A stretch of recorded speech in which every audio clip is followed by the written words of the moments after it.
تجارت آپ لے جا کر کے بیچیں۔ تو حضور سرور کائنات صلی اللہ علیہ وسلم اس بات پر تیار ہو گئے۔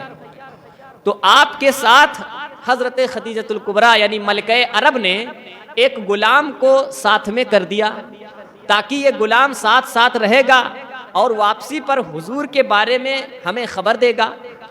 جب وہ غلام حضور کے ساتھ ساتھ سفر کرنے لگا تو سفر کرتے کرتے ایک مقام پر جس کو گرجا گھر کہا جاتا ہے وہاں پر پہنچے تو وہاں پر پڑاؤ ہوا، رک گئے۔ اس گرجا گھر کے راہب نے جب دیکھا تو وہ پہچان گیا اور پہچان کر کے پوچھا کیا آپ کا نام محمد بن عبداللہ ہے؟ تو آپ نے کہا، ارشاد فرمایا کہ ہاں میرا نام محمد بن عبداللہ ہے۔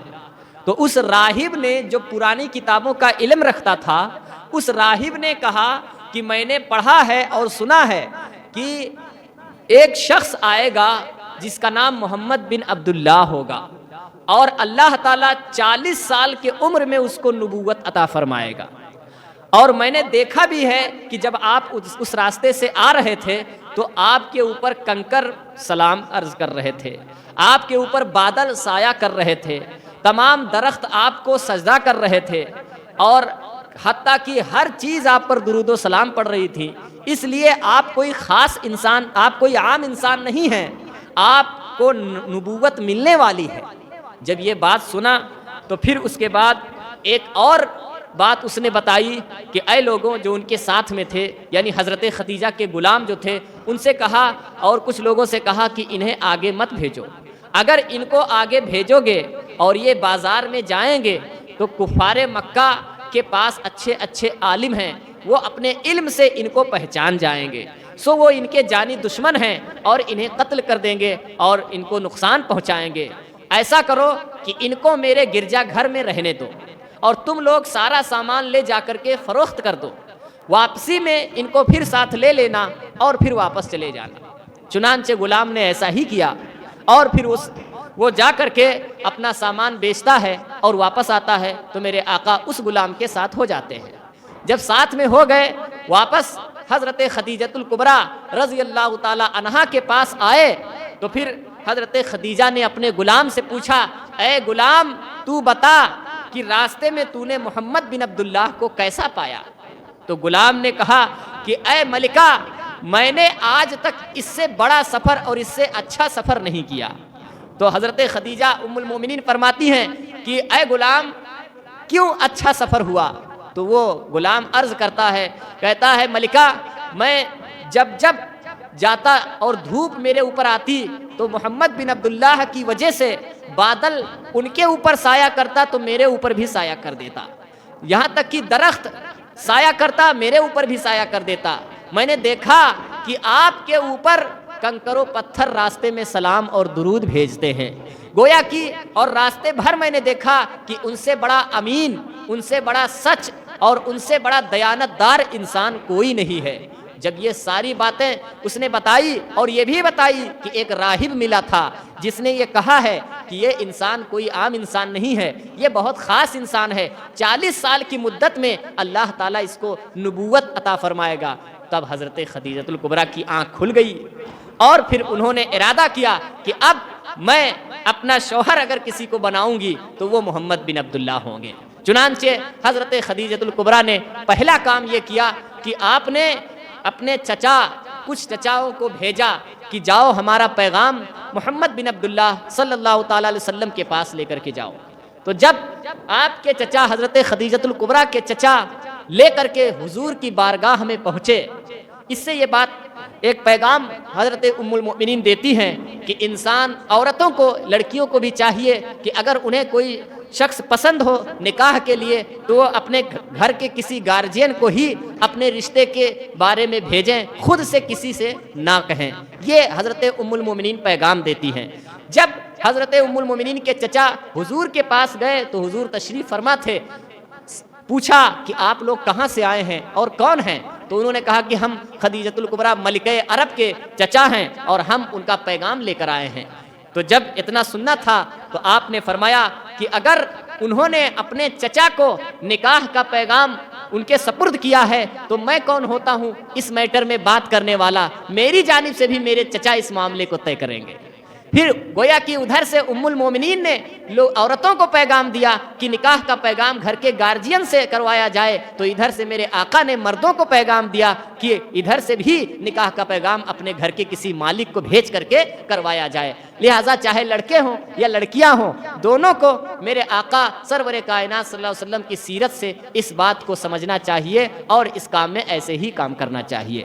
اس کے بعد جب دونوں چچا دونوں طرف کے بیٹھے تو بات کلیئر ہو گئی اور نکاح کی تاریخ رکھ دی گئی۔ چنانچہ وہ دن آیا اور حضرت خدیجۃ الکبریٰ، اور اس وقت آپ کی عمر 40 سال کی تھی اور میرے آقا کی عمر 25 سال کی تھی، دونوں کا نکاح ہوا۔ وہ نکاح بہت دھوم دھام سے ہوا، چونکہ آپ ملکہ عرب تھی، آپ کے پاس بہت مال و زر تھا۔ حضور سرور کائنات صلی اللہ علیہ وسلم کے نکاح میں لگ بھگ 400 درہم سونا آپ کے مہر میں تھا، اور 60 یا 40 بکریاں اور 60 یا 40 اونٹ یہ بھی آپ کے مہر میں تھا۔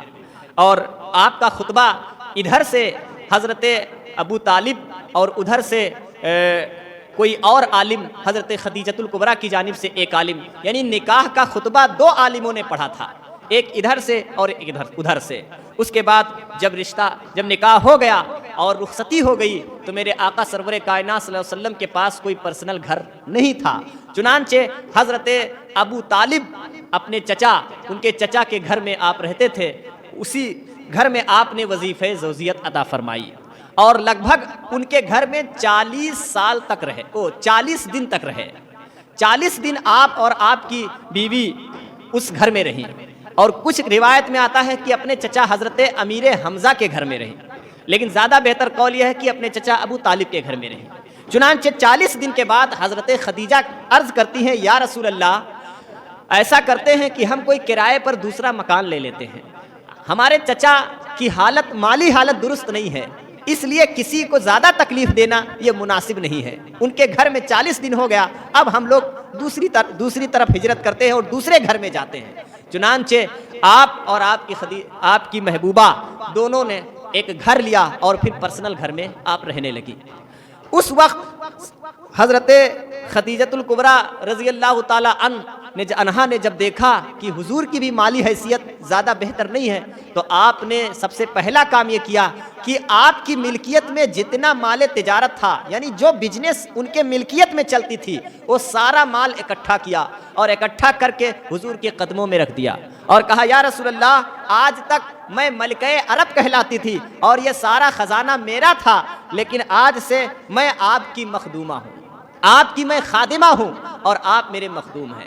یا رسول اللہ، آج تک میرے پیچھے لونڈیاں گھومتی تھیں، میرے خدمت میں بہت ساری خادمائیں رہتی تھیں اور میں بہت عیش و عشرت کی زندگی بسر کرتی تھی۔ یا رسول اللہ، آپ کے نکاح میں آنے کے بعد آج سے میری تمام خادمائیں، آج سے میرے تمام نوکر اور آج سے سارے لوگ آزاد ہیں اور میں آپ کی غلام ہوں۔ چنانچہ اس وجہ سے میرے آقا کے نزدیک حضرت خدیجۃ الکبریٰ جو ملکہ عرب اور اپنے آپ کو آپ کے قدموں میں ڈال دیں، وہ زیادہ محبوب تھی۔ اسی وجہ سے ایک بار جب حضرت خدیجۃ الکبریٰ کا وصال ہو گیا تو حضرت عائشہ صدیقہ رضی اللہ تعالی عنہا سے حضور نے آپ کی تعریف کی تو حضرت عائشہ غصہ ہو گئی اور غصے میں کہا کہ آپ اس بوڑھی خاتون کا تذکرہ کیوں کرتے ہیں جبکہ میں ان سے حسین و جمیل ہوں؟ عورتوں میں ایسا ہوتا ہے۔ تو آپ جب اتنا نکلنا تھا آپ کی زبان سے، حضرت عائشہ رضی اللہ تعالیٰ عنہ کی زبان سے، میرے آقا کا چہرہ پیلا پڑ گیا اور لال ہو گیا۔ حضرت عائشہ بیان کرتی ہے کہ اس وقت میرے آقا بہت غصے میں آ گئے اور کہتی ہیں، اے عائشہ، کیا تم نہیں جانتی کہ تمام بیویوں میں سب سے زیادہ محبوب اگر کوئی ہے تو خدیجۃ الکبریٰ ہیں؟ تو اس کے بعد سے انہوں نے کبھی اس بات پر غصہ اور ناراضگی ظاہر نہیں کی۔ اور حضرت عائشہ رضی اللہ تعالیٰ عنہا جب پورا مال حضور کی خدمت میں دے دیتے ہیں، اس کے بعد حضرت عائشہ خدیجۃ الکبریٰ کی ایک خاصیت یہ بھی ہے کہ حضور سرور کائنات صلی اللہ علیہ وسلم جب غار حرا میں عبادت کے لیے جاتے تھے، غار حرا جو بہت اونچا پہاڑ ہے، وہاں میرے آقا 40 دن تک رہتے تھے اور وہاں چلہ فرماتے تھے، اللہ کی عبادت کرتے تھے۔ چونکہ قرآن پاک کی پہلی وحی غار حرا میں ہی آپ کے اوپر آئی تھی، اقرا بسم ربک الذی، تو وہاں رہتے تھے۔ اس وقت حضرت خدیجۃ الکبریٰ آپ کے لیے ایک ایک ہفتے کا کھانا پکا کر کے اور اس کو باندھ کر کے پیدل غار حرا کے پہاڑ پہ چڑھ کر لے جا کر کے آپ کو دیتی تھی. اور یہ بہت بڑی بات ہے. اگر پوچھا جائے کہ غار حرا کی اونچائی کتنی ہے تو شاید کہ اجمیر شریف کا پہاڑ اس کے نیچے چھوٹا پڑ جائے، اتنی اونچائی ہے اس پہاڑ کی. وہاں پر ایک 40 سالہ خاتون کا کھانا لاد کر کے اور پہنچانا یہ بہت بڑی بات ہے. اس وجہ سے میرے آقا کے نزدیک حضرت خدیجۃ الکبریٰ بہت محبوبہ تھی. چنانچہ اس بات سے ایک پیغام اور بھی ملتا ہے حضرت خدیجہ کی سیرت سے کہ جب کسی کا شوہر کھیت وغیرہ میں کام کرنے کے لیے چلا جائے یا کہیں وہ مزدوری کر رہا ہو، جس وقت وہ نہ آ سکتا ہو، تو بیوی کی ذمہ داری ہے کہ وہ حضرت خدیجۃ الکبریٰ کی سیرت پر عمل کرتے ہوئے اس کے لیے کھانا وغیرہ پکا کر دوپہر کی چلچلاتی دھوپ ہو یا کبھی ہو وہ خود لے جا کر کے پہنچا سکتی ہے. اس میں کوئی حرج نہیں ہے. یہ اماں خدیجۃ الکبریٰ کی سنت بھی ہو جائے گی. اس کے بعد ایک فضیلت یہ بھی ہے میرے حضور کی زوجہ مبارک کی کہ آپ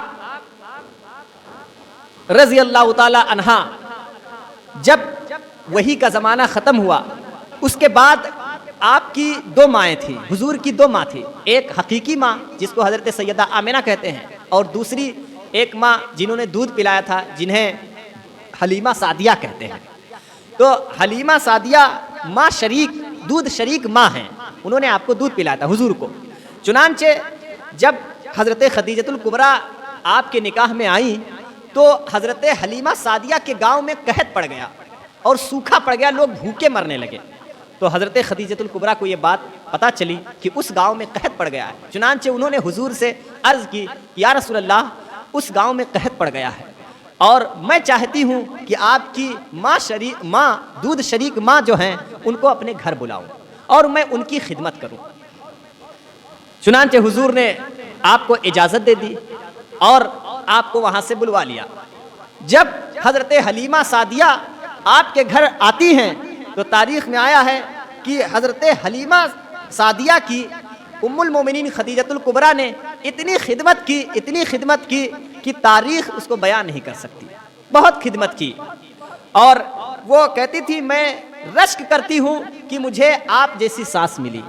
چنانچہ جب ان کا وہاں سے جانا ہوا، لگ بھگ 40 یا 50 دن آپ کے گھر میں تھی، وہ خوب خدمت کی. اور جب وہاں سے جانے لگی تو اس سوچ میں کہ یہ خاتون یہاں سے جب اپنے گاؤں واپس جائیں گی تو وہاں جانے کے بعد لوگ یہ نہ کہیں کہ یہ اپنے بیٹے کے گھر سے آئی ہے سو یہ کچھ نہ لے کر کے آئی ہے، ان کی بہو نے ان کی کیا خدمت کی ہے.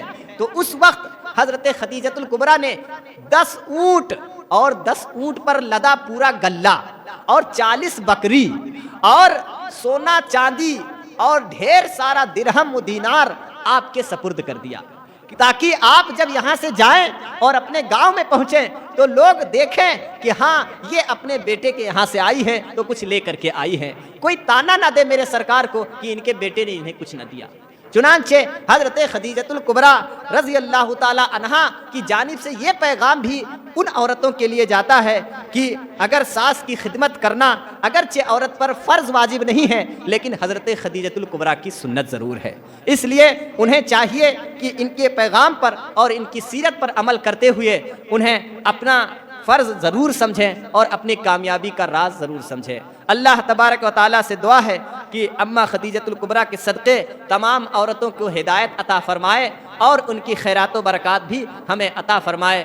ہم سبوں نے جو کچھ اب تک عبادتیں کی ہیں ان تمام عبادتوں کو میں اصال ثواب کرتا ہوں اپنے حضور سرور کائنات صلی اللہ تعالی علیہ وسلم کی سب سے محبوب زوجہ محترمہ حضرت ام المؤمنین خدیجۃ الکبریٰ کی بارگاہ میں. اللہ تعالیٰ ان کی درجات کو بلند فرمائے اور جنت میں ہمیں اور آپ کو اور تمام خواتین کو حضرت ام المؤمنین خدیجۃ الکبریٰ کا ساتھی بنائے. السلام علیکم ورحمۃ اللہ وبرکاتہ. استغفر اللہ ربی من کل ذنب واتوب الیہ. السلام علیکم.